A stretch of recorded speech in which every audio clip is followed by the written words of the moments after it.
W Małopolsce, między Tarnowem a Brzeskiem, leży Łysa Góra. Wioska jak każda inna, gdzie między małymi drewnianymi domami wiły się ścieżki, w czasie deszczu zmieniające się w błotnistą maź. Przyszedł jednak taki czas, w którym, jakby za sprawą czarów, wszystko się zmieniło.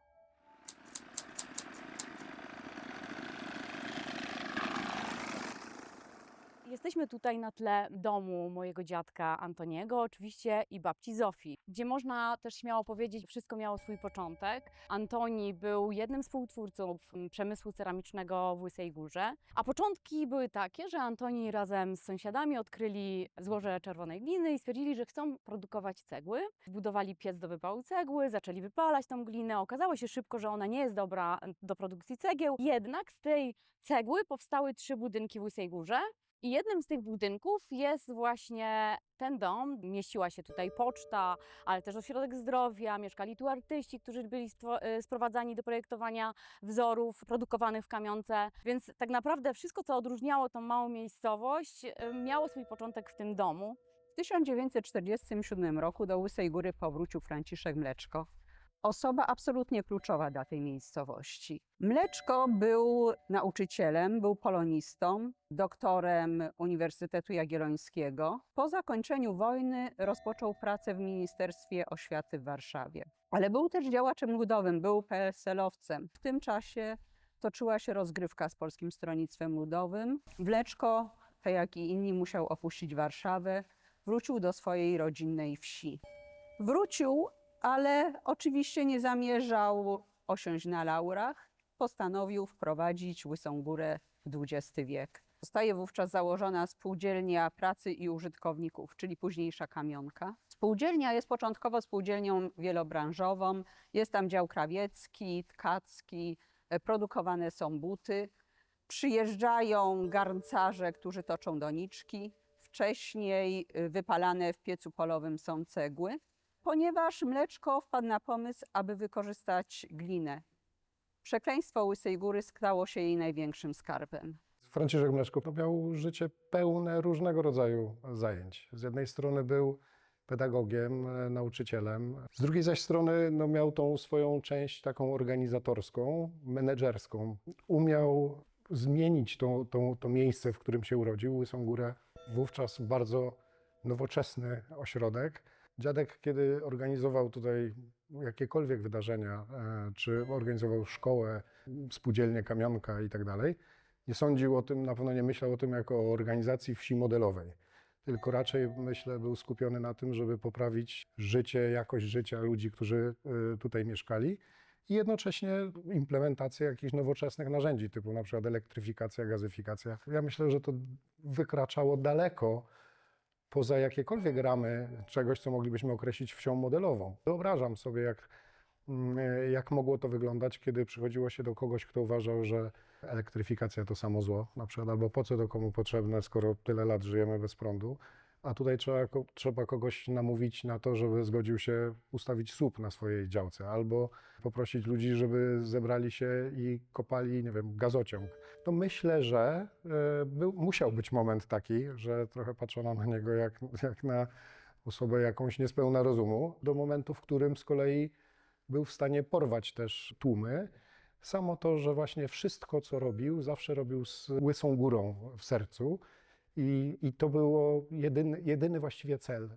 Umiał rozmawiać ze wszystkimi, z jakimiś oficjalami i z prostymi ludźmi ze wsi, z dziećmi. Bardzo go lubili ludzie, naprawdę. Zawsze mówił na przykład o Łysogórzanach, że oni są inni. To mówi, oni zawsze mają inną świadomość. Mówi, z nimi można wszystko. Kocham to miejsce i dlatego odszedłem z Warszawy. No, taka decyzja była na pewno trudna w tym czasie. Mleczko miał o wiele większe ambicje. Chciał tworzyć ceramikę, nie tylko cegły, nie tylko doniczki, ale ceramikę szkliwioną i oczywiście rozpoczął poszukiwania osoby, która będzie mogła poprowadzić produkcję, która będzie projektować kształty, która będzie projektować dekoracje, która będzie uczyć osoby z Łysej Góry, co to jest ceramika. I w ten sposób do Łysej Góry trafił Bolesław Książek.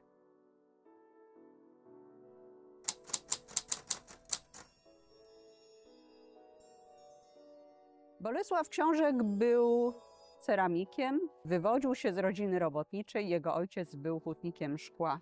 Urodził się w Romanowie na Wołyniu, ale jak wspominał, hutnicy mieli pracę przez kilka miesięcy w roku, w związku z tym często musieli się przenosić. Już jako młody chłopak rozpoczął pracę w hucie szkła. W 1930 roku Bolesław Książek trafił do Krakowa. Właściciele huty szkła w Narewce kupili zakład na krakowskim Zabłociu i założyli właśnie tam nową hutę szkła. W hucie pracował ojciec Bolesława i oczywiście Bolesław. W Krakowie także poznał swoją przyszłą żonę, panią Marię. Okres okupacji to bardzo trudny czas w życiu Bolesława Książka, ale wcześniej zetknął się z ceramiką. Zapisał się do Kunstgewerbeschule, czyli szkoły rzemiosł, którą założyli w Krakowie Niemcy z połączenia Instytutu Sztuk Plastycznych i Akademii Sztuk Pięknych. Niemcy chcieli, aby Polacy otrzymywali rzemieślnicze wykształcenie i kształcili się w dziedzinach, które będą im przydatne. Ale profesorowie prowadzili zajęcia w znakomity sposób i przekazywali studentom o wiele większą wiedzę niż chcieliby to organizatorzy Kunstgewerbeschule. Klasę ceramiki prowadził znakomity technolog, profesor Tadeusz Szafran, który stał się ukochanym profesorem Bolesława Książka. Zajęcia odbywały się w dawnej pracowni Państwowej Szkoły Przemysłu Artystycznego przy ulicy Stromej na krakowskim Podgórzu. Szafran uczył technologii, wyrobu ceramiki, odlewania. Jego uczniowie oczywiście komponowali także dekoracje, malowali rożkiem. Także te 2 lata to był niezwykle ważny czas w życiu Bolesława Książka. Od tej pory postanowił zająć się ceramiką, kochał ceramikę i jak mówił, życie jest piękne, bo można robić ceramikę. Zaczął pracować po wojnie w spółdzielni artystów plastyków i pewnego dnia pewnie u niego pojawił się Franciszek Mleczko, społecznik tu z Łysej Góry, który założył spółdzielnię Kamionkę i miał taki szalony pomysł, żeby zacząć tu produkować ceramikę artystyczną. Nie było tutaj we wsi żadnych tradycji, więc pomysł był dość karkołomny, ale chyba Książek lubiał takie pomysły i przyjechał tu pierwszy raz do Łysej Góry, maj 1951 roku. No i rzeczywiście może w maju Łysa Góra ładnie wyglądała, spodobało mu się, no i postanowił tu zostać. No, myślę też, że zaraził się bardzo tym entuzjazmem ludzi, którzy tu byli. Też był w duchu takim wychowany, żeby po prostu móc coś zrobić wielkiego, nie baczyć na trudności, że człowiek wszystko może, jeśli tylko chce. I chyba rzeczywiście tu mógł zrobić wszystko, co chciał, bo nic nie było. Zabrał Łysą Górską glinę do Krakowa, aby sprawdzić jej walory, sprawdzić, czy nadaje się do wyrobu ceramiki artystycznej. Rozpoczął tworzenie pierwszych płytek. Krążył cały czas pomiędzy Łysą Górą a Krakowem, nocował w budynku Kamionki, czyli spółdzielni, którą założył Mleczko. Budynek rozpoczęto budować w roku 50. Na przełomie 51 i 52 roku był już gotowy, natomiast stał w stanie surowym i Książek, by dostać się do pomieszczenia, w którym nocował, przechodził po desce ze skarpy znajdującej się za budynkiem. Tak więc warunki rzeczywiście były ciężkie, spartańskie, ale Bolesław był pełen entuzjazmu i wierzył, że w Łysej Górze będzie można robić wspaniałe rzeczy.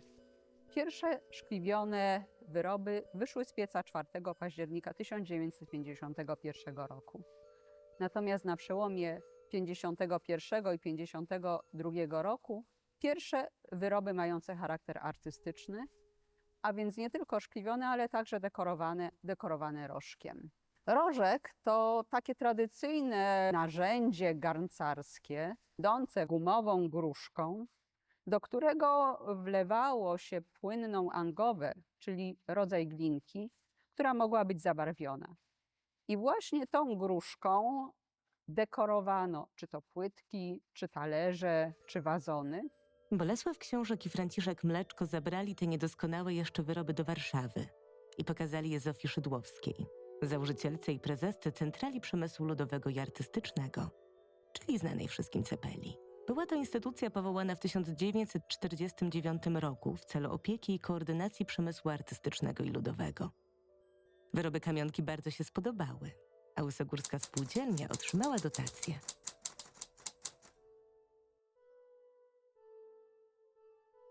Wyroby ceramiczne z Lysej Góry od dawna cieszą się zasłużoną sławą w okolicy. Centrala Przemysłu Ludowego i Artystycznego założyła w Lysej Górze wytwórnię, w której znaleźli zatrudnienie okoliczni garncarze artyści.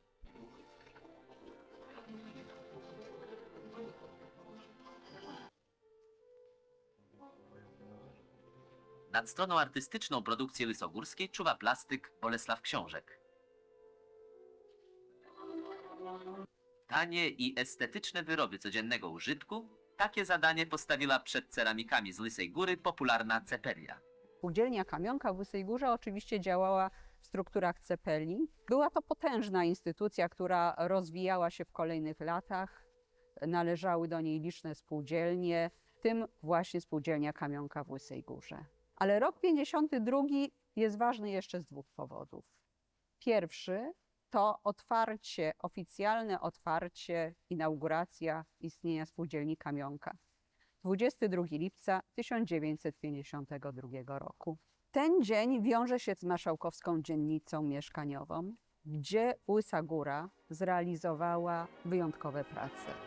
Warszawa, Plac Konstytucji.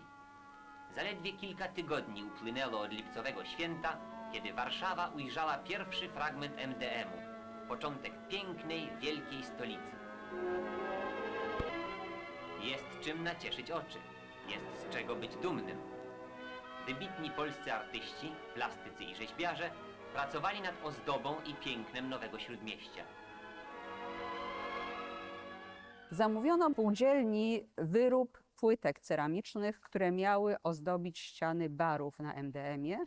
Jak wspominał Mleczko, zakłady mające o wiele większe tradycje odmówiły, ponieważ czasu było niewiele, praca musiała być bardzo intensywna.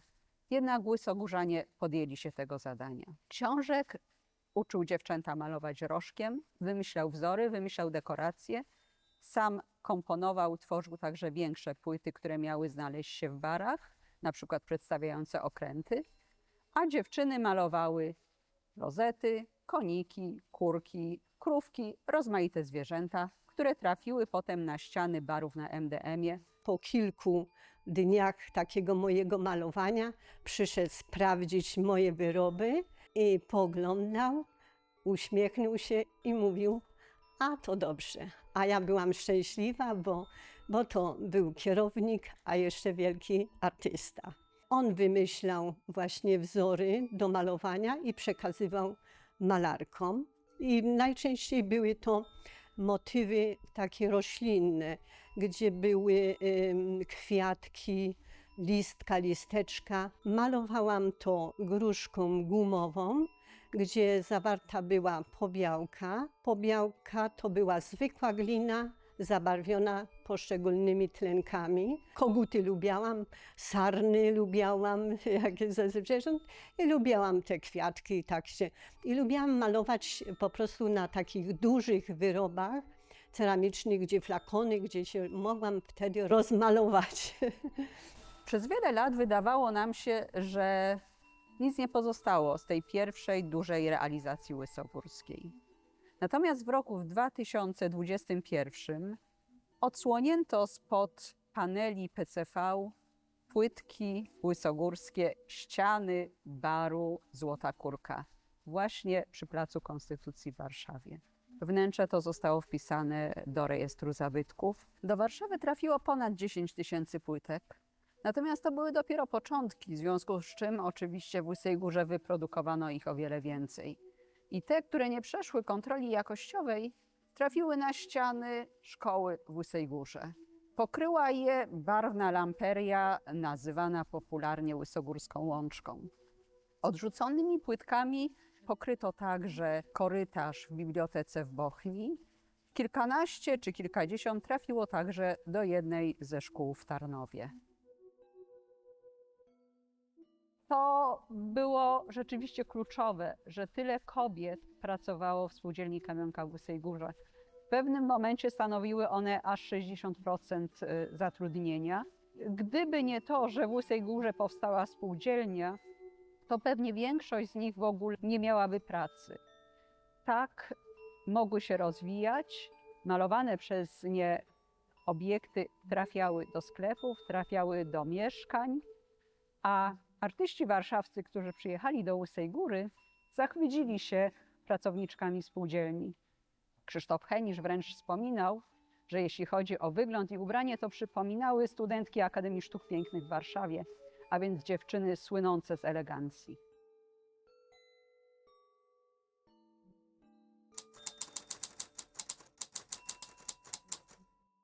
W 1950 roku rozpoczęto budować gmach szkoły, która obecnie jest pięknym, wielkim budynkiem. Nazywana była wręcz łysogórskim Wawelem. Klasy początkowo miały różny profil, ale ostatecznie ustalono 3 rodzaje klas, do których uczęszczała łysogórska młodzież. Ceramiczne, tkackie oraz kowalskie i do tych drugich uczęszczali przede wszystkim chłopcy. W klasach ceramicznych dominowały dziewczęta. Bolesław Książek uczył w szkole ceramiki, a absolwentki tej szkoły były zatrudniane w kamionce. Tak więc w pewien sposób relacja nauczyciel-uczeń, uczennica przenosiła się także na teren spółdzielni. Ja zawsze chciałem być pedagogiem. No i okazało się, że ja dostałem list od mojej mamy, która pisze, że przyszedł dyrektor Mleczko i prosił mnie, że on by chciał, żebym przyszedł od września do szkoły. No i zacząłem moją działalność artystyczną. Znaczy artystyczną ze studentami.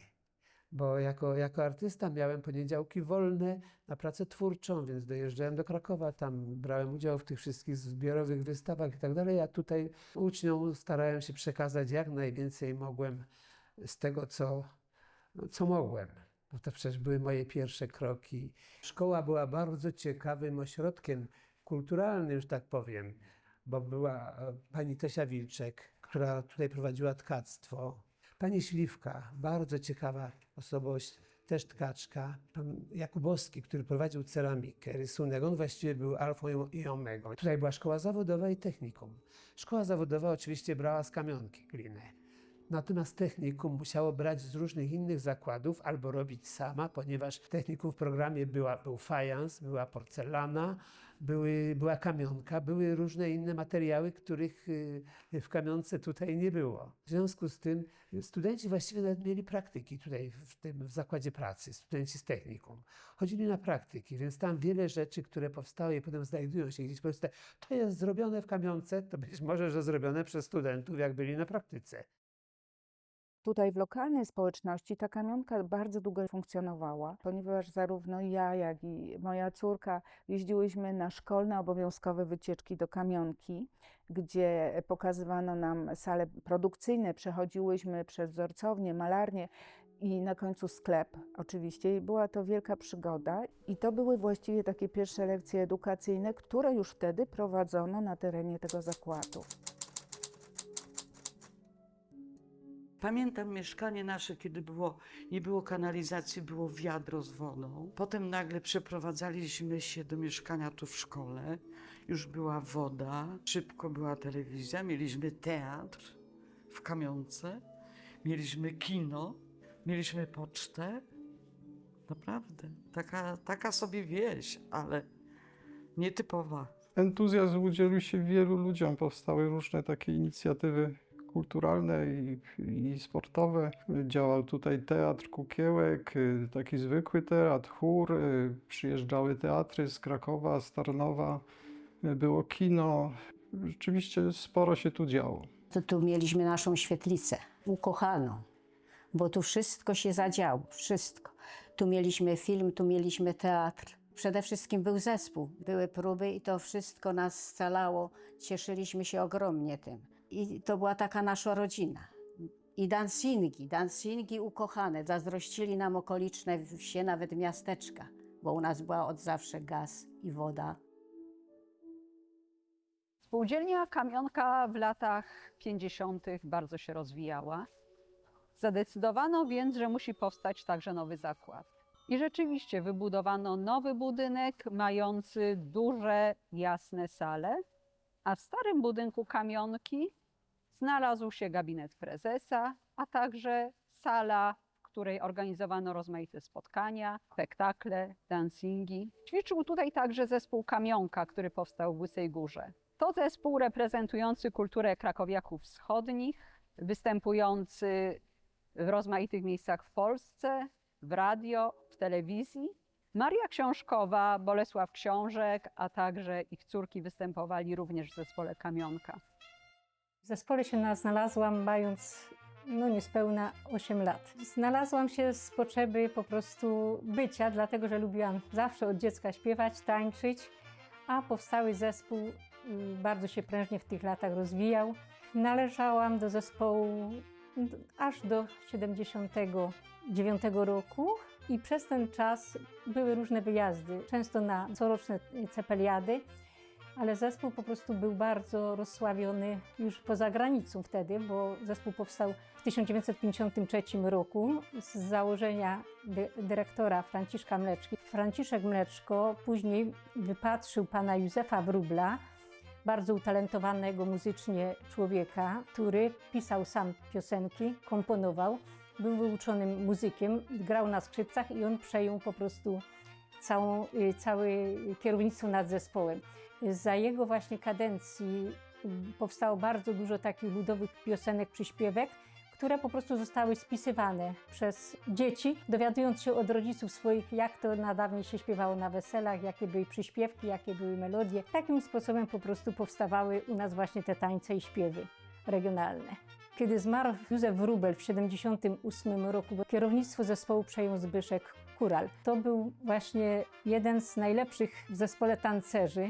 Byliśmy bardzo sławni, zresztą pamiętam te poranki, kiedy rzeczywiście były nagrania w radiu puszczane zawsze.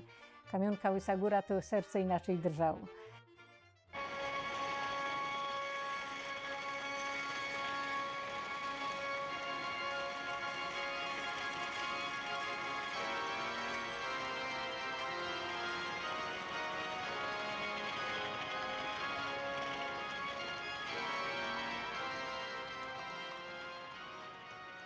W tym filmie Andrzeja Wajdy kapela tylko występowała, ale na te czasy rzeczywiście to właśnie ten film rozsławił też dodatkowo Łysą Górę, bo rzeczywiście ta przygrywka zespołu kapeli, to wszystko, które pomiędzy tymi scenami się rozgrywało, wszystko wiązało się z Łysą Górą i z zespołem Kamionka i to było takie dla naprawdę wielkie pobudzenie Łysej Góry do dalszego działania. Był zespół we Finlandii, w Białorusi, na Węgrzech, w Anglii, we Francji. Nie wiem, czy nie pominę, bo na pewno był w bardzo wielu krajach. I właśnie ten rok 1976 to był wyjazd zespołu Kamionka na obchody jubileuszu 200-lecia Stanów Zjednoczonych.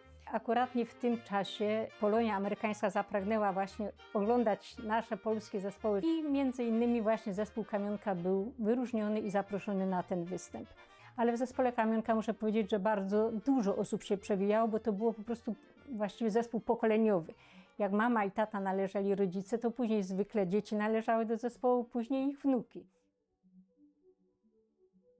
Ta Łysa Góra była tak zaprojektowana, że była takim holistycznym miejscem, gdzie się pracowało, gdzie się po prostu żyło, gdzie spędzało się czas. Ten blok był wybudowany dla osób, które miały zacząć pracę właśnie w technikum ceramicznym, w internacie, rozrastającej się szkole podstawowej. Mieszkało tutaj mnóstwo bardzo ciekawych postaci, jednak dla mnie najważniejsza była ekipa, czyli dzieci. A było nas sporo, ponieważ w pewnym momencie w bloku zamieszkało w dużej mierze młode małżeństwa i panował taki baby boom. My, dzieci z bloku numer 1, faktycznie mieliśmy kilka takich magicznych przestrzeni, które były przez nas często odwiedzane, plac zabaw czy basen nieistniejący. Było mnóstwo inicjatyw kulturalnych, ale też sportowych, więc wydaje mi się, że to było tutaj wszystko, co potrzebował człowiek do życia i do rozwoju też swojego.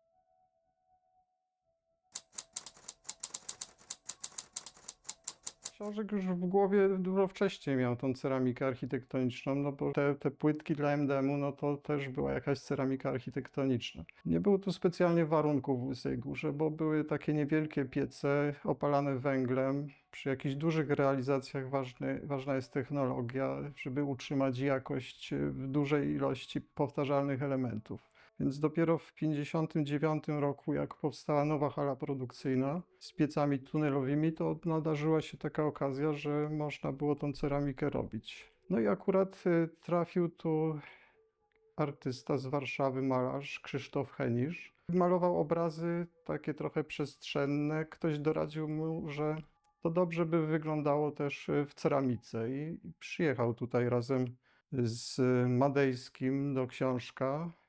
Jakoś się spodobali sobie. Książek miał duże doświadczenie w technologii, w doborze szkli, w tym, żeby uzyskać takie kolory, jak ci artyści chcieli. Oni też dołożyli coś swojego, bo bardziej się interesowali takim bardziej abstrakcyjną sztuką, więc to połączenie okazało się idealne i to potem poszło dalej. Pierwsza chyba taka mozaika, pewnie troszkę eksperymentalna, też jest na budynku, w którym jesteśmy. Myślę, że jest projektu Książka, bo to bardzo charakterystyczna dla niego kompozycja. Widać tu takie różne eksperymenty ze szkliwami, też z różnymi technikami.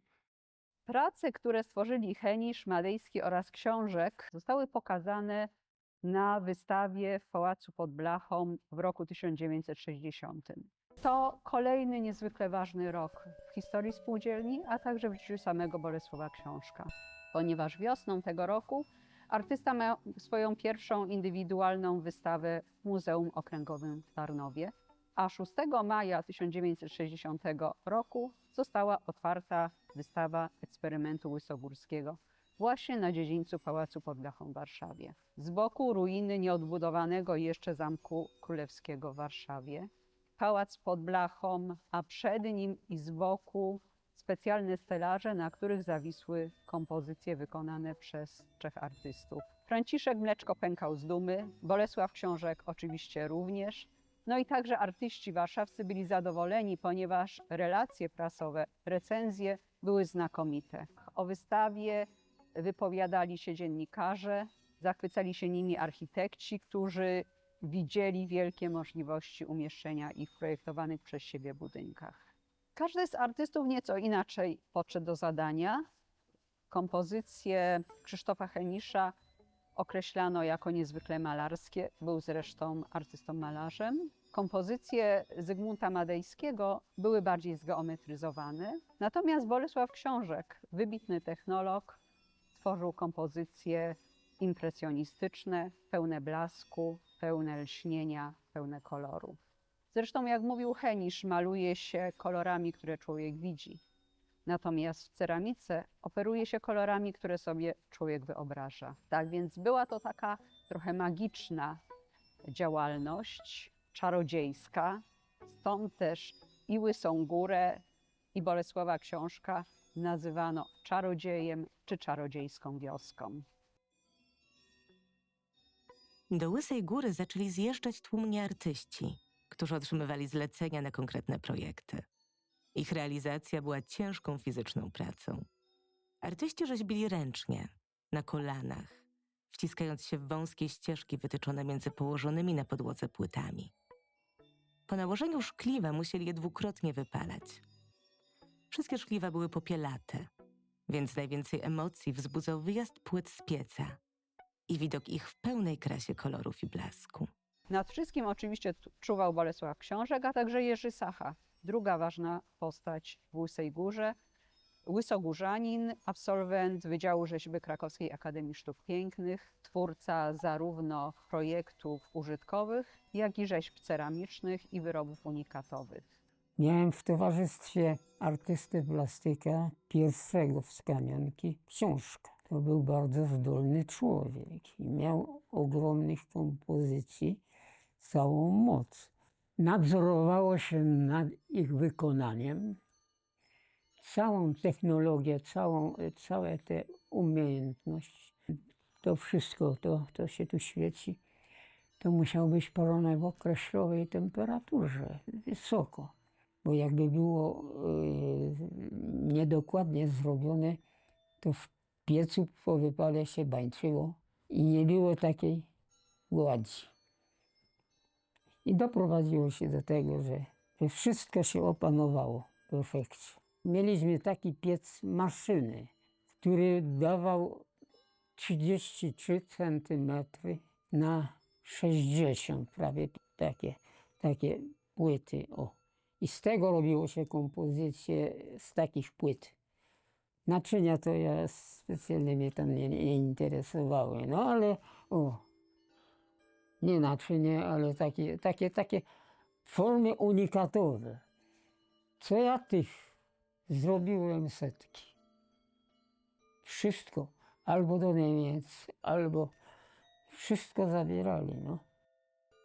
Już w tym pierwszym okresie kompozycje z płyt łysogórskich trafiły w różne miejsca. Do Klubu Przyjaźni Polsko-Chińskiej w Warszawie, na ścianę Szkoły Pielęgniarek i Położnych w Lublinie, a nawet do Paryża, gdzie pojawiły się pomiędzy witrynami biura Orbisu i Lotu, a także do Salonik na elewację polskiego pawilonu. Z tych wczesnych realizacji istnieje tylko kompozycja Krzysztofa Chemisza w Lubinie.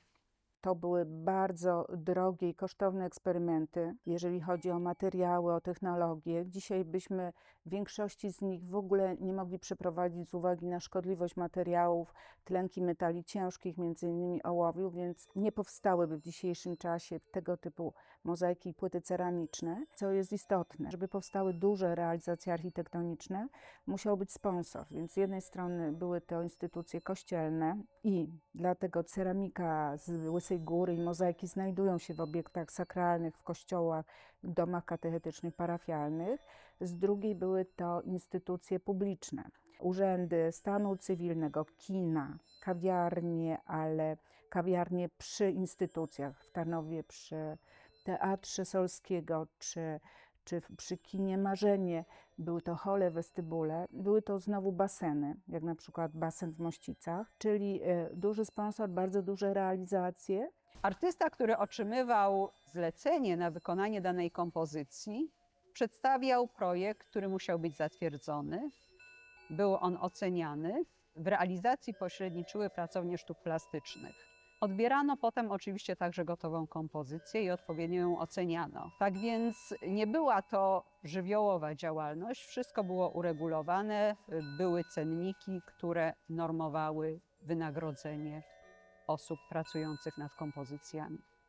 Oczywiście artysta z reguły także płacił coś spółdzielni czy pracownikom spółdzielni, także Bolesławowi Książkowi. Oblicza się, że do Łysej Góry w sumie przybyło około 200 różnych osób, które realizowały swoje projekty w różnych miejscach w Polsce. Takim szczególnym punktem na mapie ceramiki architektonicznej jest Kraków, ponieważ tutaj znajdowało się i wciąż znajduje się bardzo wiele prac wykonanych w Łysej Górze. Chyba najbardziej znaną jest kompozycja pani Krystyny Strachockiej z Głódz, zrealizowana we współpracy z Bolesławem Książkiem w holu Kina Kijów w Krakowie. To nieprawdopodobnie piękna, wysmakowana kolorystycznie, bogato opracowana ściana, mająca ponad 320 m2. Największa ściana łysogórska w Polsce. Chyba jeszcze bardziej znaną jest kompozycja na elewacjach Teatru Bagatela w Krakowie. Autorem tych kompozycji był krakowski grafik Witold Skulicz, który ma na swoim koncie kilkanaście, o ile nie ponad 20 realizacji. Znajdowały się one i znajdują się one w Krakowie, ale także i w wielu innych miejscowościach Małopolski. Warto wspomnieć także o pani Anieli Szatarze-Tymcik i o profesorze Antonim Hajdeckim, którzy zrealizowali choćby dekoracje w Domu Turysty w Krakowie czy na dworcu Kraków-Płaszów. Te ostatnie zostały odnowione i częściowo zasłonięte, ale ważne, że wciąż mogą cieszyć oczy podróżnych. W tym okresie przełomu lat 60. i 70. i przełomu w historii kamionki i w życiu Bolesława Książka, Powstało jednak kilka niezwykle ciekawych realizacji. Na przykład kompozycje w restauracji Czartak w Gorzeniu koło Wadowic. Tam znajduje się między innymi przepiękna kompozycja na elewacji budynku przy wejściu do restauracji. W tym czasie powstały także kompozycje dla domu wczasowego Fabryki Samochodów Osobowych na Żeraniu w Warszawie, znajdujące się w Muszynie. Dawny Żerań rzeczywiście wypełniony był ceramiką Bolesława Książka w dużo większym stopniu niż inne budynki znajdujące się w Małopolsce.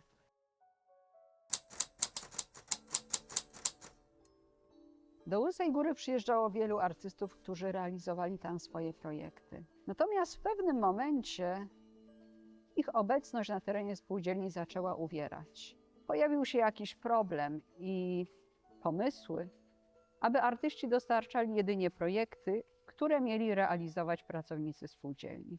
Książkowi oczywiście to się nie podobało, ponieważ to artysta, to twórca odpowiadał za projekt i odpowiadał za realizację. Tu nie było gwarancji jakości, nie było gwarancji zrealizowania projektu tak, jak sobie artysta wymyślił. Doszły do tego również inne zadrażnienia i kłopoty. Wszystko to doprowadziło do odejścia Bolesława Książka ze spółdzielni.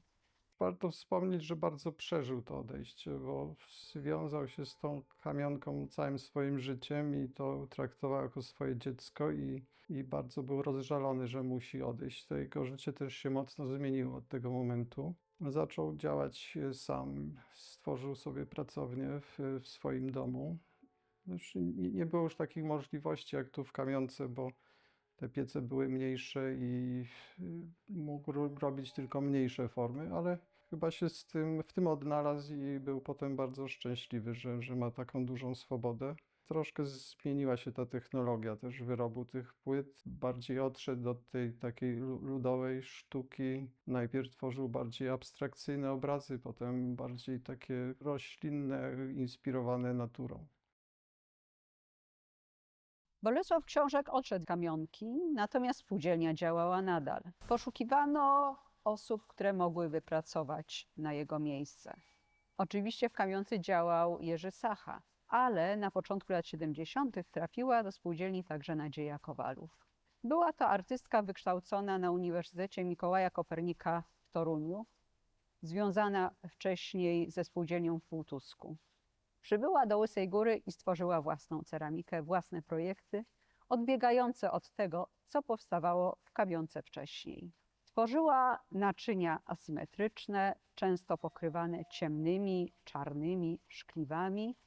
Tworzyła także całe serie naczyń inspirowanych ceramiką miechocińską, dekoracjami tej ceramiki. Była to ceramika z przełomu XVI i XVII wieku, odkryta w okolicach Tarnobrzega, dekorowana przedstawieniami roślinnymi, geometrycznymi, postaciami. I właśnie te wyroby stały się wielką inspiracją dla Nadziei Kowalów, która tworzyła z nich całe zestawy wazonów, kufli, puszek. Genialne prace robiła Nadzieja. Nadzieja tą kamionkę ożywiła, bo jak pan Książek odszedł, to wszystko zaczęło tak troszkę jakby siadać. I pani Nadzieja wprowadziła taki świeży oddech. Przecież te pierwsze jej wystawy w Krakowie, pamiętam, że ludzie po prostu oszaleli, jak zobaczyli, jakie ona rzeczy robiła. Jeżeli ktoś z artystów miał wpływ na moją twórczość, to być może, że Nadzieja miała jeden z większych wpływów. Nawet w niektórych tych, to pamiętam, że ona mi tam coś nosiła, mówi, tu musisz tak, i podklejała mi tam coś. Ja czasami to niwelowałem, a czasami zostawiałem. No nie, no rzeczywiście ma rację. Ale ona była naprawdę niesamowita i powinna była, ja nie wiem, była niedoceniona. Rok 89, czyli okres transformacji, ta działalność spółdzielcza chyli się ku upadkowi w każdym miejscu, a poza tym tam olbrzymie znaczenie odegrał czynnik ludzki, ponieważ sytuacja, w której wszyscy ludzie mieszkają w jednym miejscu, dzieci chodzą do jednych szkół, bawią się na jednym podwórku, a rodzice pracują, zwykle bywa kłopotliwa dla której ze stron. I tam także dochodziło do różnych konfliktów, animozji, często na tle personalnym. To tak jak zwykle się dzieje, jeżeli się jest zamkniętym w takim wyabstrahowanym środowisku. Były dyskusje na temat płac, opłacalności, kierunku produkcji, więc to wszystko tak umierało śmiercią troszeczkę naturalną.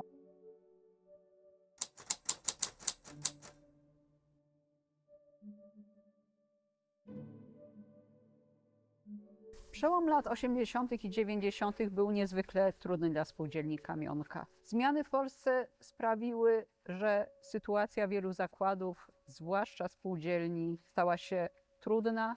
Wiele zostało zlikwidowanych. W Łysej Górze pojawili się co prawda inwestorzy zagraniczni, firma francuska, która kontynuowała produkcję ceramiki. Oczywiście były to już zupełnie inne wyroby, ale najważniejsze, że ludzie mieli pracę, firma działała. Pierwszym jego wzorem była tak zwana krata. Krata była pionowo malowana na dużych, małych i maleńkich wyrobach i to było trochę skomplikowane dla nas. A później już były coraz to nowe wzory i z początku zawsze było trudno, ale później jak już się wpadło w trans, bo nieraz takich wzorów trzeba było wymalować identycznych 100, 200, zależy jakie było zamówienie z Francji. I do większości pędzlami. Także myśmy za Francuza malowały pędzlami w większości. Na pewno zadowoleni byliśmy, że ktoś przejął, że możemy dalej pracować, bo to było dla nas bardzo ważne, bośmy już byli troszkę, mieliśmy tych lat i gdzie pójdziemy. Tu większość to byli po prostu ludzie z okolicy, ze wsi. Kobiety by nie miały gdzie iść, bo by nie dojeżdżały do innych prac. A tutaj większość ludzi miało gospodarstwa, więc jeśli pracowaliśmy od 6 do 1, to była cała dniówka jakby po południu jeszcze wolnego czasu. Trwało to 10 lat, po czym niestety nie przedłużono z nimi współpracy. I w ten sposób w 2002 roku była spółdzielnia Kamionka przestała istnieć. Pozostały urządzenia, pozostały wspomnienia, pozostała ceramika, pozostały kompozycje w architekturze. I wielki żal, że dziedzictwo Łysej Góry jest tylko historią. Kamionka podzieliła poniekąd los wielu różnych spółdzielni produkcyjnych, zakładów państwowych w naszym kraju właśnie po 1989 roku. O ile tutaj wydarzył się epizod i pojawili się przedsiębiorcy z Francji, to jednak nie byli w stanie w tym okresie transformacji, przemian utrzymać produkcji. I to ostatecznie zadecydowało o tym, że Kamionka upadła. No można tak powiedzieć, na jej terenie jeszcze przez jakiś czas funkcjonowały grupy osób, które starały się zabezpieczyć to, co tam było. Wiadomo, że jest to okres przeobrażeń w kraju.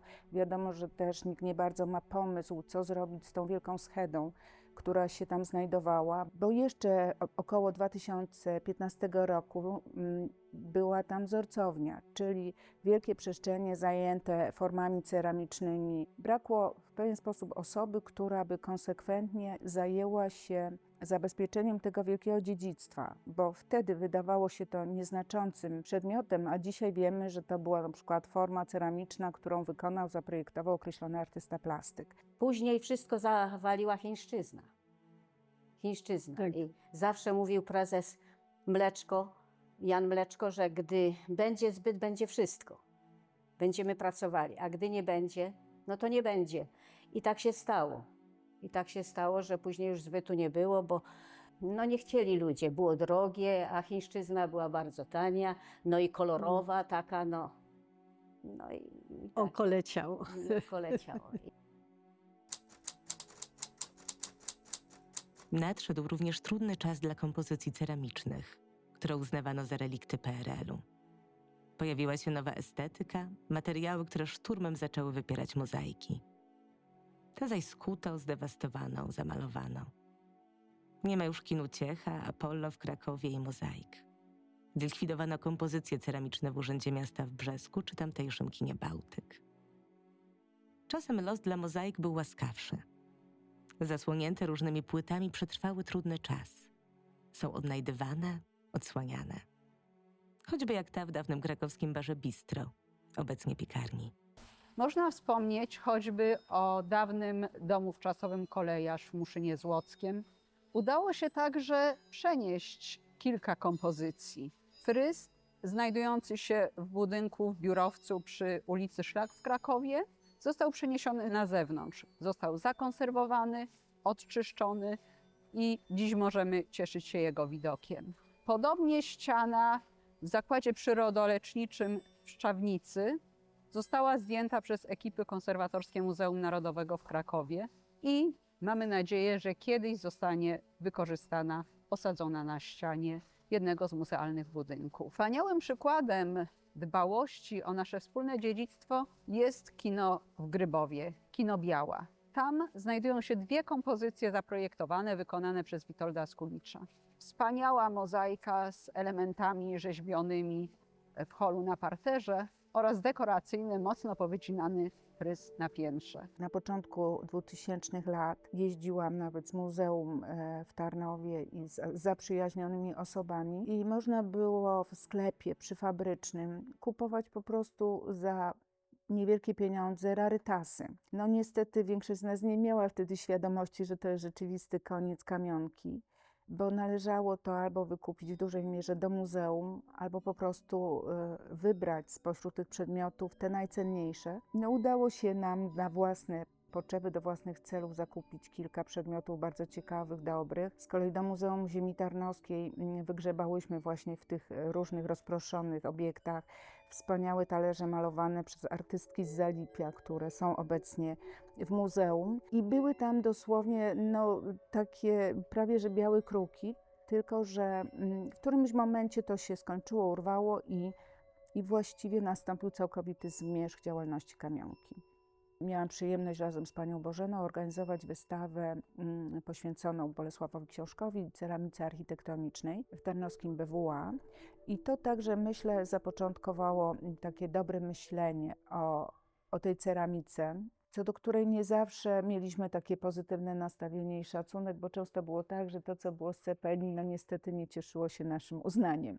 Więc trzeba było troszkę czasu, być może kolejnego pokolenia, żeby ta historia zatoczyła takie koło i zacząć o tym myśleć inaczej. Później udało się nam też być autorkami szlaku ceramicznego i wtedy wspólnie z panią Bożeną wytypowałyśmy 40 obiektów, które wydawały się nam takie najbardziej reprezentacyjne ze względu na miejsce, w których są, materiał, z którego zostały wykonane, bo to już w tym przypadku była i ceramika, i szkło, i inne materiały używane w mozaikach oraz same nazwiska autorów. Przy wyborze tych obiektów do szlaku ceramicznego wybrałyśmy z Tarnowa najwięcej, bo 19 przykładów, a pozostałe są z obszaru Łysej Góry, z Wojnicza, Brzeska, Dłoniowej, Dębna, czyli z tych miejsc, gdzie zachowały się te najlepsze realizacje architektoniczne.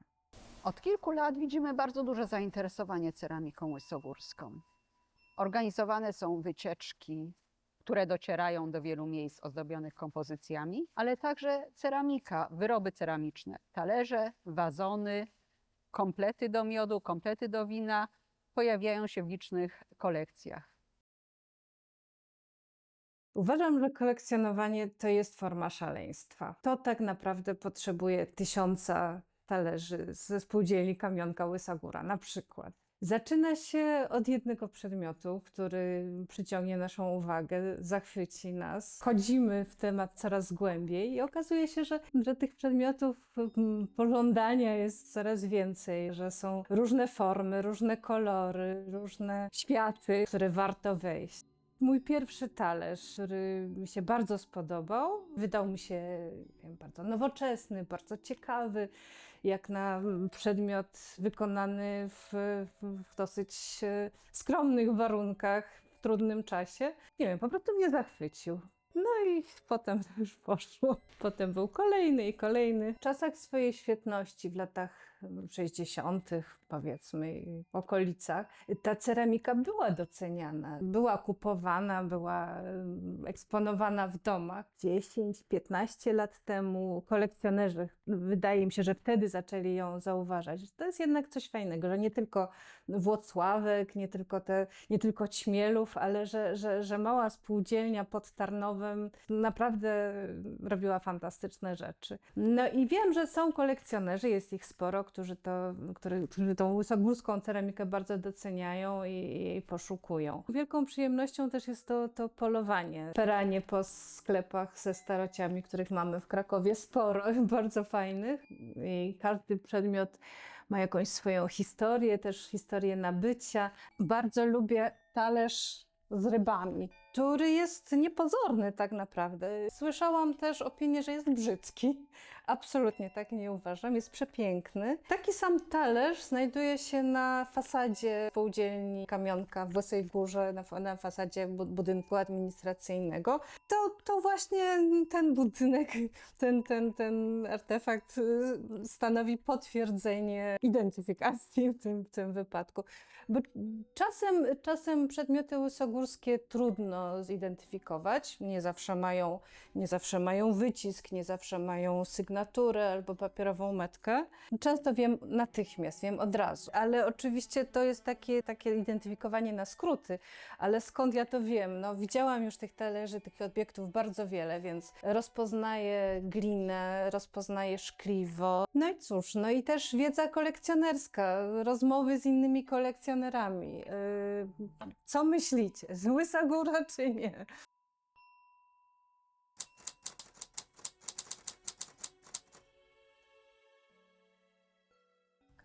Stowarzyszenie powstało w 2005 roku.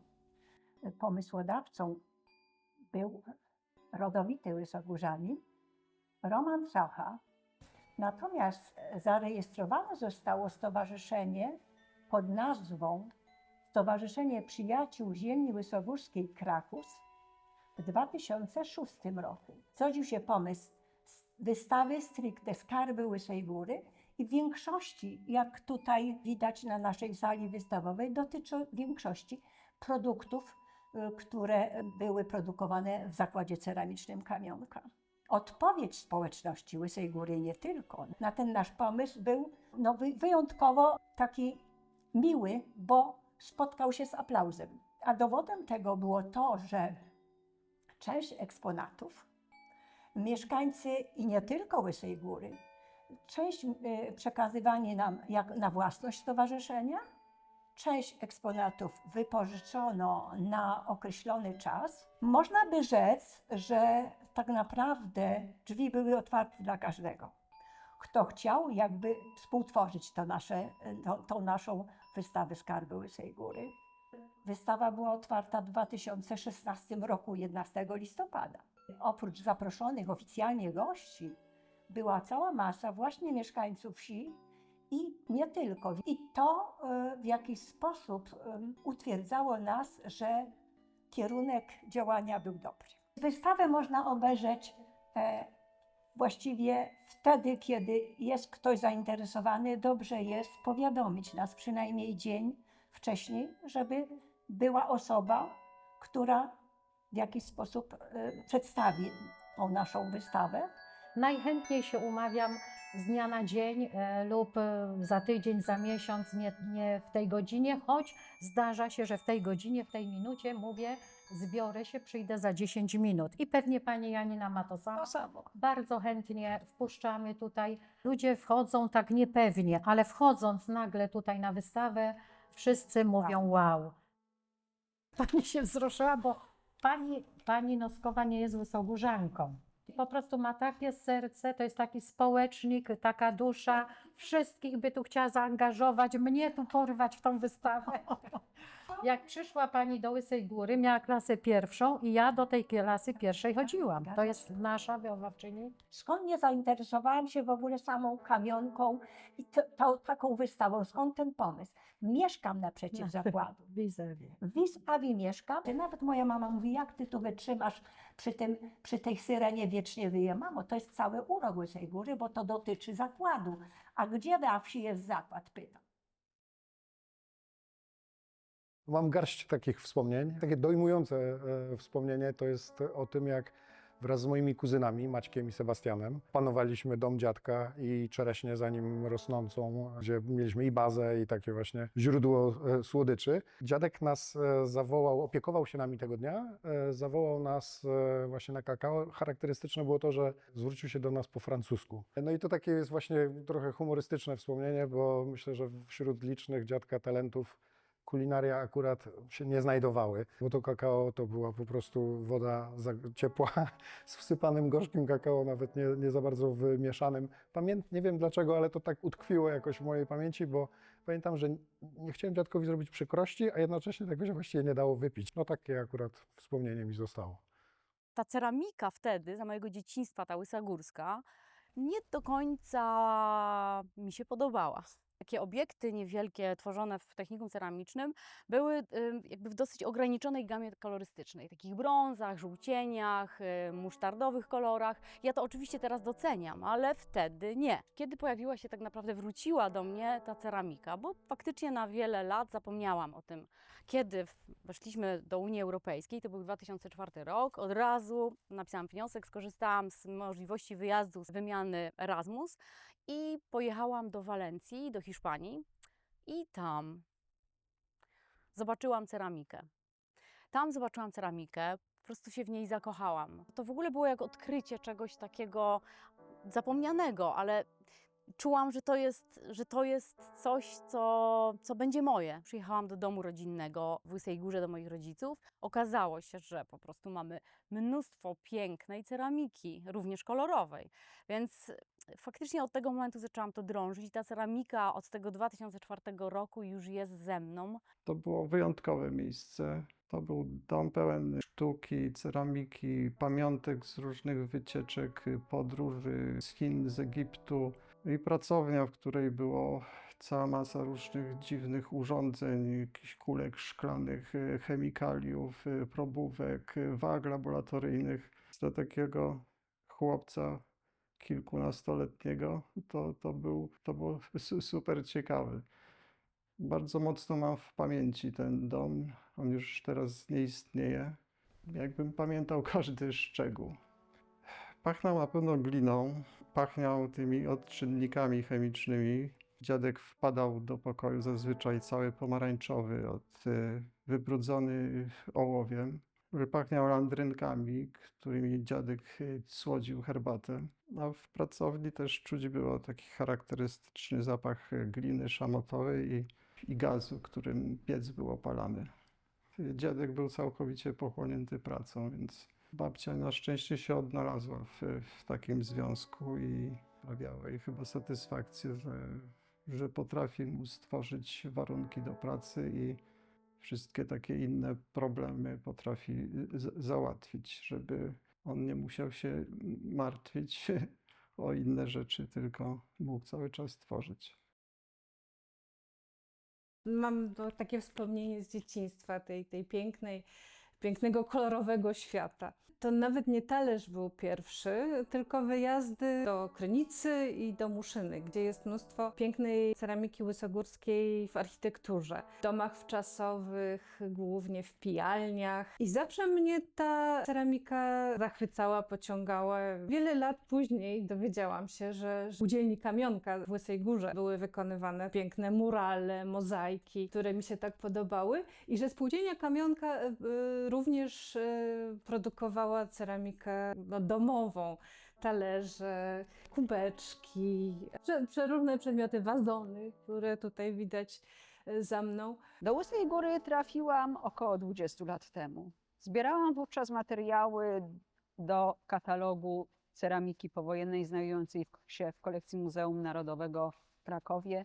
Jestem bowiem kuratorką kolekcji ceramiki. Zbierałam materiały do książek na temat mozaik. Bywałam więc w Łysej Górze często. Zrobiłam także wystawę w Ogniu Tworzone, prezentującą dorobek ceramików krakowskich, a jedną z postaci był Bolesław Książek.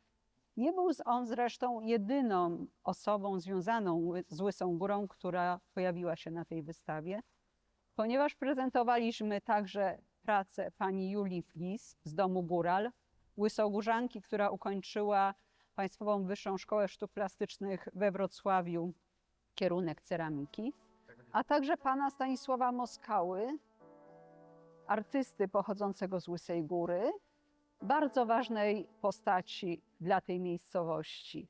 W zbiorach Muzeum Narodowego posiadamy jego rzeźby, które artysta nam podarował w ostatnich latach.